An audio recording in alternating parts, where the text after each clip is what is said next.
اعوذ باللہ من الشیطان الرجیم بسم اللہ الرحمن الرحیم۔ اس ورڈ میں ہم دیکھیں گے قلقلہ، یعنی قلقلہ کو ہم نے کیسے ادا کرنا ہے اور قلقلہ کا قلقلہ کہتے کس کو ہیں۔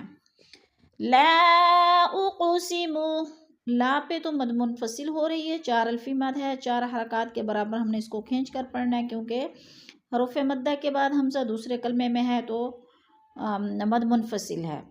اور اوق پہ جو ہے قلقلہ ہو رہا ہے۔ قلقلہ کا معنی ہوتا ہے کہ لفظ کو ہلا کر پڑھنا، جنبش دینا۔